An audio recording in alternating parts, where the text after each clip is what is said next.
maintains the temperature and humidity inside the car at appropriate levels is essential for comfortable driving.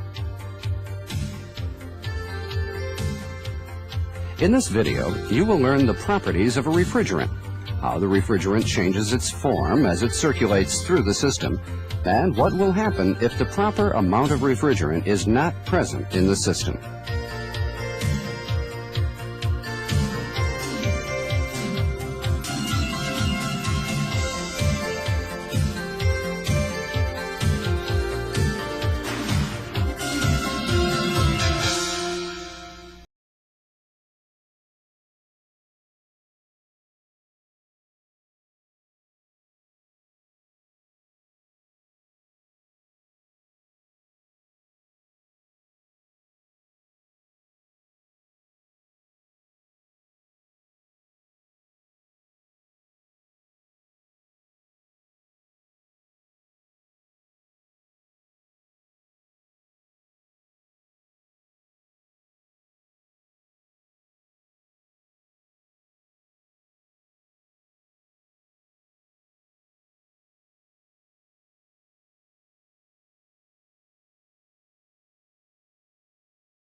We are looking at a glass container holding a refrigerant.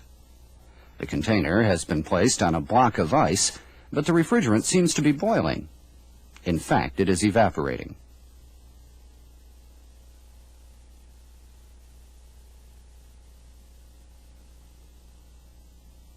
Let's put the refrigerant in this container now.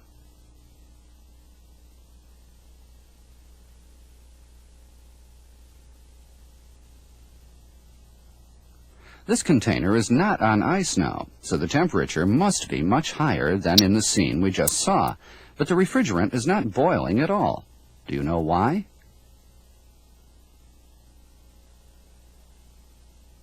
It is not boiling because, as you can see here, it has been put under pressure.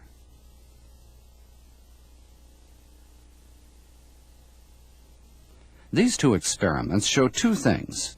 One, that a refrigerant evaporates easily, even at low temperatures, and two, that it liquefies easily when put under pressure.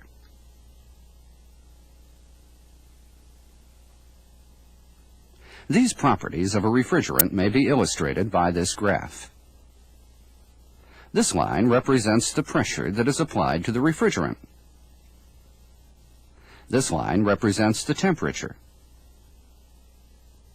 And this curved line indicates the border between a liquefied refrigerant and a gasified refrigerant. A refrigerant becomes a gas when both the temperature and the pressure are above this borderline. It becomes a liquid when the temperature and pressure are below the borderline.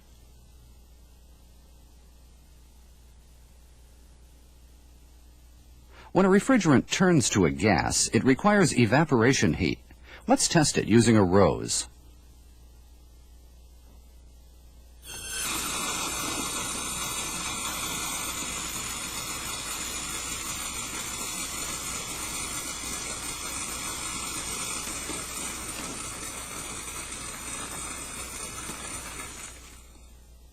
The refrigerant has taken so much heat from the rose that the flower has frozen completely.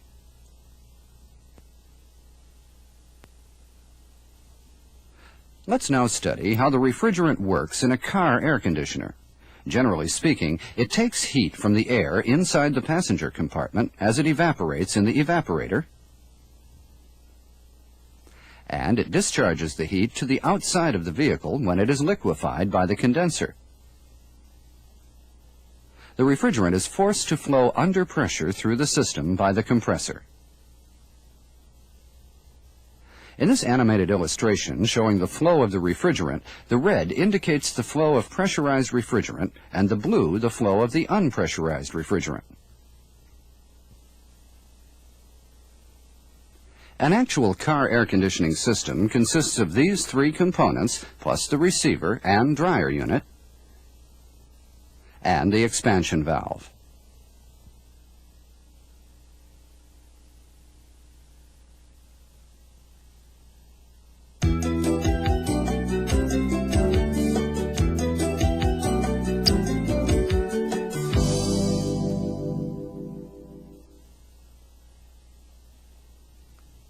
Now, based on what we have learned so far, let's see how a refrigerant actually changes into a gas and back into a liquid again.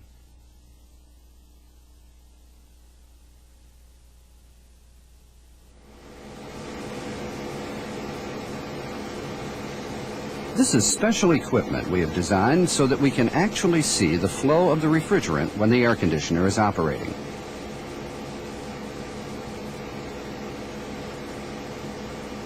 Flow of the refrigerant begins from the compressor. The refrigerant that was gasified by the evaporator is pressurized by the compressor.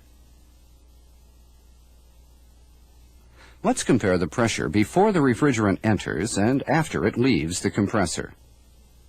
The pressure increases to 15 kilograms per square centimeter at the exit of the compressor. Now we will closely examine the refrigerant before and after it is pressurized by the compressor. First, let's see what the refrigerant looks like before compression. As you can see, the refrigerant looks like a mist. In other words, the refrigerant flows in the form of a gas.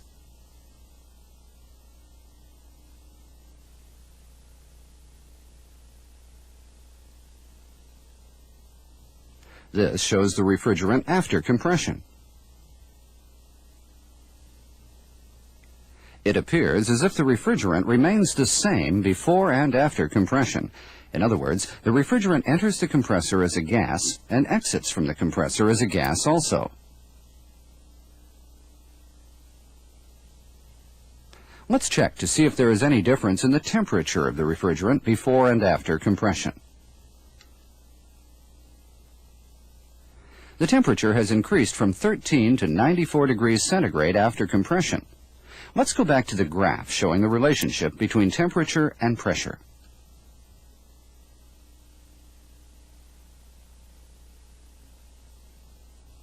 Since the measured pressure is 15 kilograms per square centimeter and the measured temperature is 94 degrees centigrade, the refrigerant is a gas. If the temperature is lowered enough, we should be able to change the gasified refrigerant into a liquid.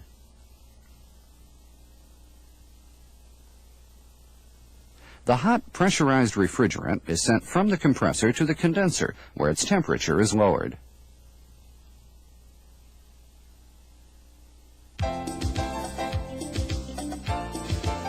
The refrigerant in the condenser is cooled by the air while the vehicle is running,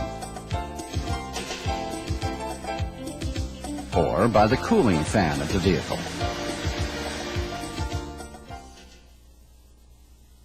Let's measure the temperature of the refrigerant at the entrance and the exit of the condenser. As you see here, the temperature is lowered substantially by the condenser and the refrigerant is turned into a liquid. In other words, the refrigerant discharges the heat that it collected from the air in the passenger compartment to the outside of the vehicle. We will now see how the refrigerant changes its form from gas to liquid.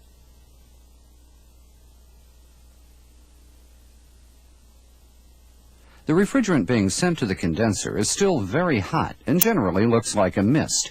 In other words, it is usually a gas when it reaches the condenser.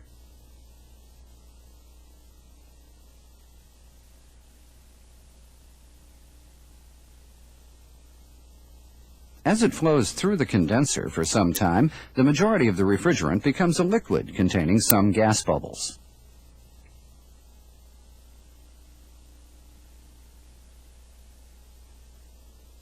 This is the refrigerant at the exit of the condenser. A completely liquefied refrigerant is normally transparent. As you can see here, the refrigerant has turned almost completely into a liquid.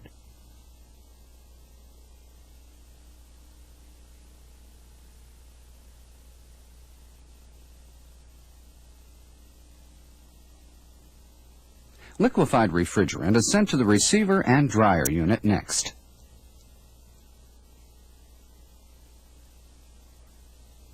A receiver and dryer unit has two functions, as its name implies. It stores and dries the refrigerant.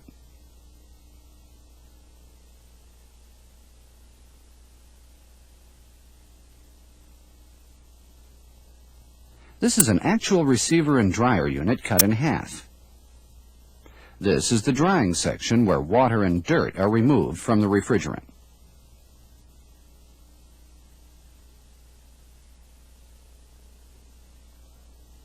The refrigerant is dried and cleaned by the receiver and dryer unit, after which it is sent to the evaporator by way of the expansion valve.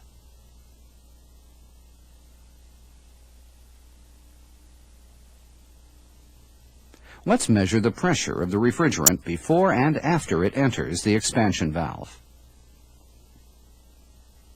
The refrigerant is sent from the compressor under high pressure, but the pressure is reduced substantially by the time the refrigerant leaves the expansion valve. The pressure is reduced by the expansion valve so that the liquefied refrigerant can be changed into a gas by the evaporator. At the same time, the expansion valve adjusts the amount of refrigerant to maintain the cooling capacity at an optimum level. We will now see how the amount of refrigerant can be adjusted. The expansion valve is connected to a heat-sensitive tube that measures the temperature at the exit of the evaporator.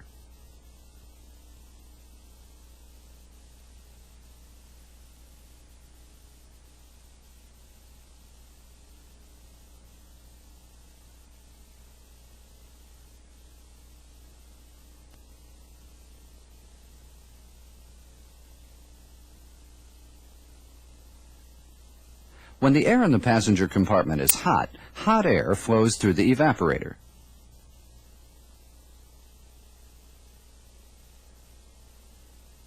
So the temperature of the refrigerant at the exit of the evaporator rises. The heat-sensitive tube sends a signal to the expansion valve telling it that the temperature is high. The expansion valve opens up the refrigerant passage so that a larger amount of refrigerant is permitted to flow through the evaporator.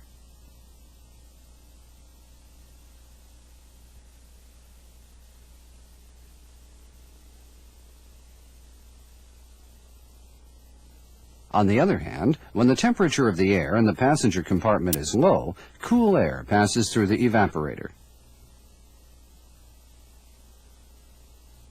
The temperature of the refrigerant at the exit of the evaporator drops as a result.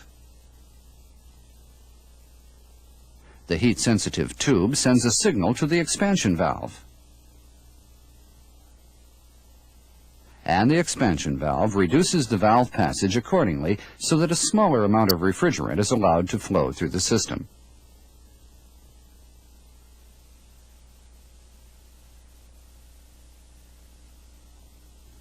The expansion valve increases and decreases the valve passage repeatedly in this way so that an appropriate amount of refrigerant is supplied at all times.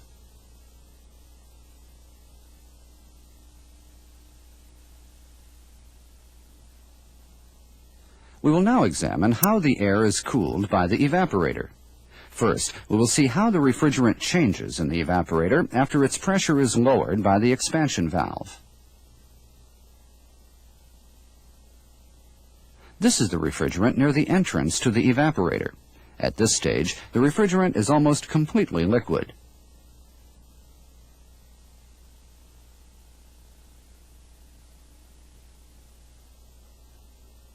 But by the time it reaches the middle point of the evaporator, the amount of liquefied refrigerant has decreased substantially.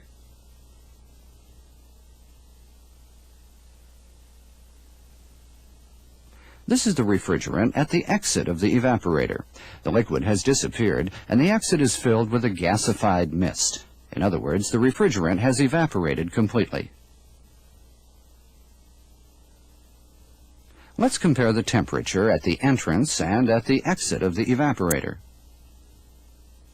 The temperature of the refrigerant is 4 degrees centigrade at the entrance and 6 degrees centigrade at the exit.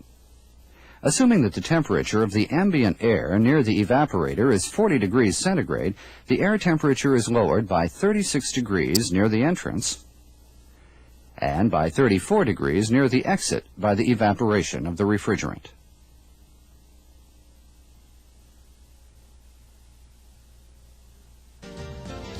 There is a fan in back of the evaporator. This fan sends cooled air into the passenger compartment. In this way, the evaporator takes heat from the air in the passenger compartment by evaporating the refrigerant.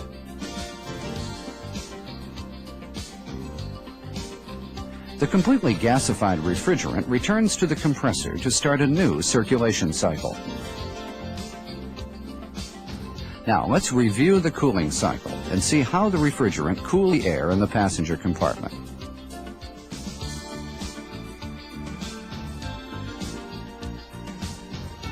The refrigerant takes heat from the air, thus becoming a gas. It is compressed by the compressor to help it easily become a liquid.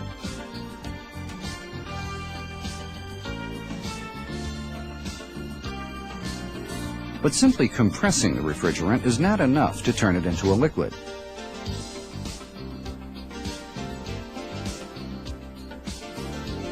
The refrigerant gas becomes a liquid when it is cooled by the condenser.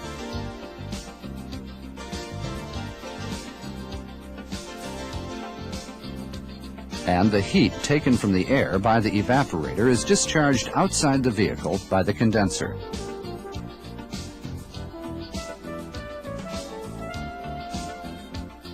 The liquefied refrigerant is stored in the receiver and dryer unit. Dirt and water are also removed from the refrigerant by this unit.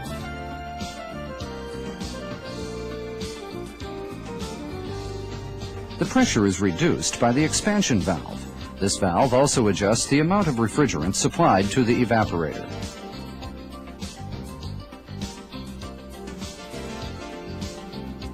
Then the refrigerant again takes heat away from the air in the passenger compartment as it is turned into a gas by the evaporator, and the cycle starts over.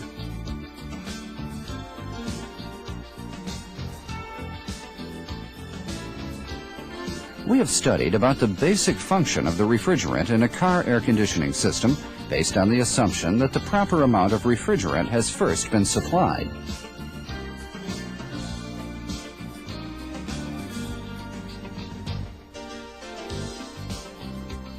Now, what will happen if the amount of refrigerant in the air conditioner is not enough, or if there is too much?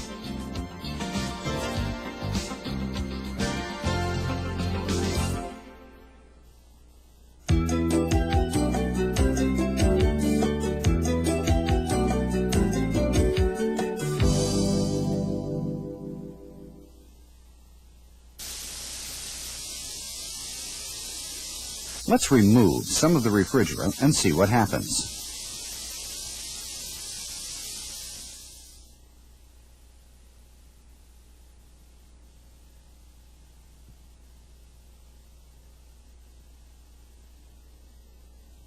You can easily imagine that the air conditioner's cooling power will be less if there is not enough refrigerant in the system. But why is this so? When the amount of refrigerant is less, there is naturally less refrigerant in the receiver and dryer unit.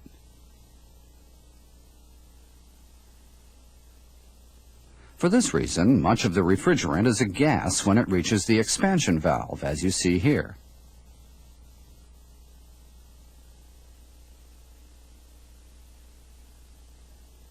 What happens in the evaporator then?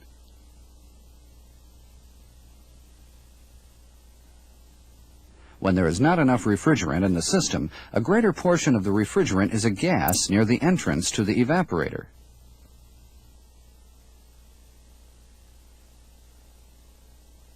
And most of it is a gas in the middle of the evaporator.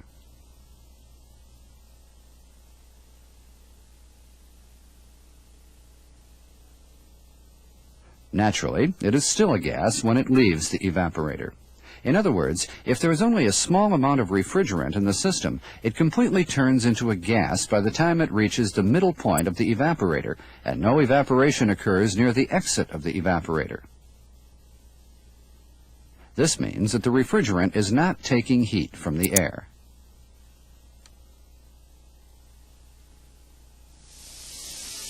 Now, what happens if we put in too much refrigerant? Let's put in another can of refrigerant and see what will happen.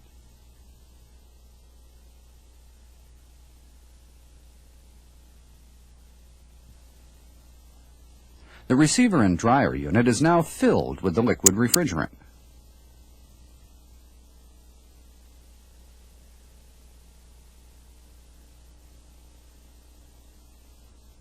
The high-pressure side of the compressor is 10 kilograms per square centimeter higher than the normal level. Such a high pressure sends far more than enough liquid refrigerant to the expansion valve.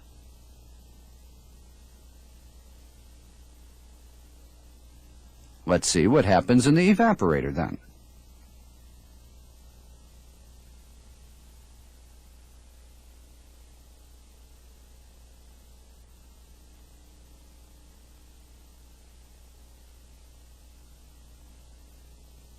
Most of the refrigerant is a liquid near the entrance.